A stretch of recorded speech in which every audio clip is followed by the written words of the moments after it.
In the early 1990s, the Corvette was on life support. Sales were falling, GM was losing loads of money, and a lot of top management was beginning to ponder the idea of cutting the cord on America's sports car. However, the small team behind the Corvette just weren't going to let that happen, and knowing that they couldn't count on GM's support, they had to go behind their back and build a secret prototype in order to prove that the Corvette is worth saving. Not only that, but that they all deserve big pay raises. In the early 90s, GM was losing money literally faster than Temu can offer you another free gift, and they were cutting anything and everything that wasn't successful and profitable enough. And the C4 Corvette, I mean, bless its heart, it fell under that category for a lot of top GM executives.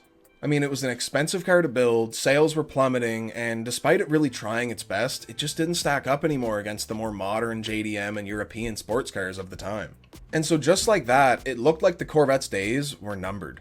I mean, that couldn't be it for this legendary car. Sacrifice so that fucking Pontiac could build Bonnevilles? However, luckily for the part of the population that are blessed with sight, a small group of engineers came together so that we only have to wonder what a world without the Corvette would look like. And here's the thing, the team behind the Corvette, they had already been working on a concept for the C5 since like the late 80s, and they knew that they were really onto something with these new designs. Something that would be a massive leap forward for the Corvette's performance and just for the car's brand as a whole. But there was one problem.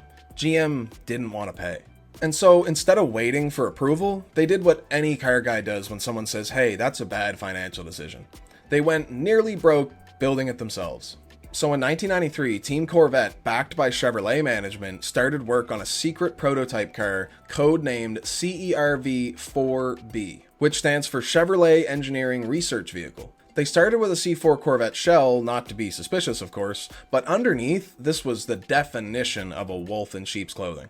Now, just to start, the 4B had the C5's hydroformed chassis rails, which were stiffer and way stronger. On top of that, it got the C5's all-new suspension, and it got the brand new rear transaxle setup. Now, if you're not sure what a rear transaxle setup is, it's super simple. Instead of bolting the transmission right to the engine, they move it to the back of the car with the differential, and they connect the two with a torque tube. And the torque tube is basically just a drive shaft that's surrounded by a big tube that just really gives the driveline a lot more rigidity. This was a massive improvement for the Corvette. I mean, it lowered its center of gravity, gave the car a near perfect 50-50 weight distribution, and on top of that, as an added bonus, you didn't have this massive transmission tunnel taking up like 90% of the interior space. And you got a cup holder. Now, I own a C5, and I'll just tell you firsthand, it's the most fucking useless cup holder ever put in a car, but it was a cup holder. Fast forward to 1994, and it was time to reveal why, for the last year and a half, Chevrolet's books haven't balanced right once. Jim Perkins and Dave Hill, two of the biggest believers in the Corvette, finally took their secret prototype to GM's management and made their case, while the Corvette's future hung in the balance. And luckily for me and you, the team behind the Corvette cooked up a game changer. The new chassis, handling, and just balance of the car made it very easy for GM to give the green light, and just like that, the C5 was bound for production. In 1997, Chevy launched the C5 Corvette, and it wasn't just good, it was revolutionary. The new body was beautiful, the car was light, had handling that rivaled exotics at the time, and had a new but now legendary LS1 under the hood, making 345 horsepower. In 2001, the Z06 model was introduced, which included a new FE4 performance suspension pack, the LS6 making 385 horsepower, which was later bumped to 405 in 2002, along with a titanium exhaust and thinner glass to save weight.